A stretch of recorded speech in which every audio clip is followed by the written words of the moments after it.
ராஜாவும் ராணியும் அரண்மனை தோட்டத்துல இருக்க காவலாளிய பாக்குறாங்க. ராஜா ராணி கிட்ட அவர் எப்படி நிம்மதியா இருக்கிறாரு பாரு, அவர்கிட்ட இருக்க நிம்மதி என்கிட்ட இல்ல அப்படின்னு ராணி கிட்ட சொல்றாங்க. ராணி உடனே, ராஜா இன்னைக்கு அவர் வீட்டு வாசல் முன்னாடி 99 தங்க காசுங்களை வைங்க, அவர் நாளைக்கு எப்படி இருக்காருன்னு பார்க்கலாம் அப்படின்னு ராணி சொல்றாங்க. காவலாளி வேலை முடிஞ்சு வீட்டுக்கு போனதும் அவரோட மனைவி, இன்னைக்கு நம்ம வீட்டு வாசல்ல 99 தங்க காசுகள் இருந்தது அப்படின்னு சொல்றாங்க. காவலாளி 99 தான் இருந்ததா, அப்போ ஒரு காசு இங்கதான் எங்கேயாவது இருக்கும் அப்படின்னு சொல்லி அந்த காசை தேடி தேடி அலையறாரு. அவருக்கு கிடைக்கவே இல்லை. அடுத்த நாள் வேலைக்கு வராரு.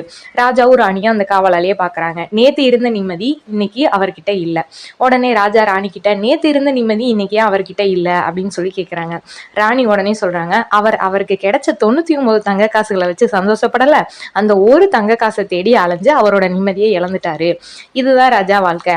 நம்ம கிட்ட இருக்கிறத நினைச்சு நம்ம சந்தோஷப்படணுமே தவிர, இல்லாத ஒன்றை தேடி அலைஞ்சோம்னா நம்மளால நிம்மதியா இருக்கவே முடியாது அப்படின்னு சொல்லி முடிக்கிறாங்க.